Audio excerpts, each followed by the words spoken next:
It is a great honor for me to receive this recognition by the University of Saskatchewan. I am most thankful to my nominators and also wish to thank Chancellor Britt McCreath and President Peter Stoichev for their endorsement. To you, the graduates of the fall of 2021, I offer my congratulations on achieving this important career milestone. I am honored to have the privilege to offer new observations for your consideration. My comments are based on my career experience and often come from learnings attained through mistakes. And I have made my fair share of those. In the next few minutes, I would like to discuss career direction, the importance of networking and communication skills, and finally, reflect a bit on the post-COVID world. You have now completed a first step in career progression. The future will bring the need for more decisions regarding your future next steps. In my era, there was a shortage of information relating to career opportunities. Now this situation has improved through availability of internet resources and the establishment of various cooperative programs. However, I believe there's still improvements required in this area. For example, we are seeing rapid developments in many new fields, such as genomics, digital technologies, artificial intelligence, robotics, and automation. These developments will signal an end to certain types of jobs, but will give rise to many new and exciting career opportunities. There is a need to have a better understanding of the types of jobs that are generated by technological advances. This might best be achieved through active mechanisms for direct engagement between educational institutions and those leading new technology development. This will be an important challenge to be taken up by your communities of graduates across Canada. I am optimistic that your efforts will make Canada a world leader in preparing its citizens for the jobs of the future. I was very fortunate as an undergraduate in being exposed to an emerging field, which at that time was referred to as plant cell culture technology. It was an important building block in the plant biotechnology industry.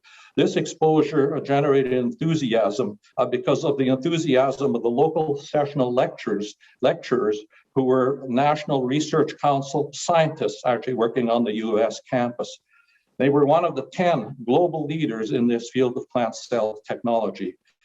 I was able to undertake my doctoral research in this lab and subsequently spent my career as a scientist in this growing new field. I focused on regenerating plants directly from pollen grains, and I collaborated in the use of pollen-derived canola plants as a way of developing new canola varieties. Many, if not all of you, have already established personal and business networks. However, a key challenge will be to continue to expand your networks over the coming decades while still maintaining functional relationships with all those contacts in your network. I failed to do this properly during the first 20 years of my career and consequently lost many potential opportunities for new social and business opportunities. I really regret that. A well-managed network provides you with the opportunity to reach out to your contacts and to explore new cooperative ideas. Alternatively, you will benefit by being invited from other members in your network to consider their invitation in new initiatives. Networking relationships are highly valuable and they last a lifetime. They can certainly undertake unexpected and positive turns. I benefited from a social relationship in my undergraduate years, which at that time, placed priority on social events and football games. 15 years later, we reconnected and we established a major collaborative research initiative. This resulted in the commercialization of the world's first genetically modified canola. As graduates of an internationally recognized institution, you are already effective communicators. With additional effort and experience, you will improve dramatically, and this will certainly serve as a lifelong asset. Effective communication in your place of work and in your career community is a normal expectation. However, there's an urgent need for fact-based communication at the level of the general public. I believe this need is increasing. The internet provides an amazing range of information on virtually any subject. Additionally, it provides global social media platforms to exchange personal opinions. However, these platforms also allow for the presentation of information that has the deceiving appearance of being factual. Over time, such misinformation has contributed to the rise of organizations promoting conspiracy theories. There is indeed a need to develop a good social science strategy to address misinformation. However, we all have a responsibility to proactively engage and provide fact-based communication approaches. An article in the newspaper would be a good example.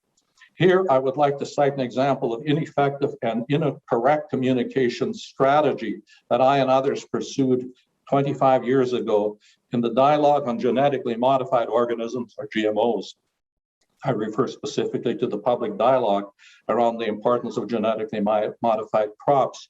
As a scientist, I was very enthusiastic in explaining the nuts and bolts of genetic engineering, believing it would make the audience comfortable and supportive of this emerging technology. Unfortunately, insufficient attention was given to the need to properly explain the social and consumer benefits of this emerging field of plant biotech. This inappropriate strategy created an opportunity for certain external groups to promote negative opinions on the health and environmental safety aspects of this emerging area of science. These negative concerns became politicized, and they resulted in retarding and in some jurisdictions totally blocking commercial advances of the technology. This was a significant lost opportunity for employing these new tools in food production and health and nutritional value of foods, and to develop high-yielding crops with increased disease protection. It is clear to me now that the development of these new technologies in science and engineering and their wider communication requires a multidisciplinary approach with the proactive inclusion of social science experts. Your learning experience over the last 20 months has been significantly impacted by the COVID-19 pandemic. This pandemic had a major impact across all levels of society. It has now catalyzed speculation about the nature of the world after COVID. While I am certainly not qualified to make specific expert predictions regarding the post-COVID world, I will still volunteer a few general comments. I would submit to you that over the next decade, we will see highly positive developments at both the social and economic levels in Canada. However, two things will need to happen in order to achieve that positive status. And these will depend on the leadership of university graduates such as yours. Firstly, will be the urgent need to rebuild and strengthen personal relationships, as these are essential to teamwork necessary to make transformational advances in society. The pandemic has certainly made us aware of the value of personal relationships, and I hope and expect that we will strive to improve these relationships going forward. Secondly, the pent-up entrepreneurial capacity and energy existing in your community across Canada will need to be released. This will require both the freedom and the support for you to create new and successful businesses, many of them which will be multidisciplinary in nature. I base my positive view on what I have observed with respect to the transformative impact that have occurred with the advent of specific new technologies. Digital technologies and biosciences come to mind. In the area of biosciences, advances in molecular biology and genetics have led to major improvements in the quality of life and economic well-being of Canadians.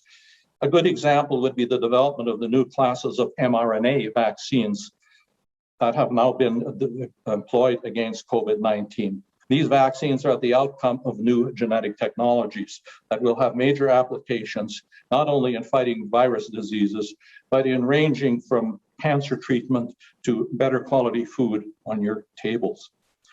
The positive social outcomes in the post-COVID world that I am suggesting will be coming will be driven by new technologies combined with the innovative energy from new entrepreneurial communities that you represent as graduates. As an example, I would like to comment on the highly positive future for Canada's $150 billion agriculture and food industries.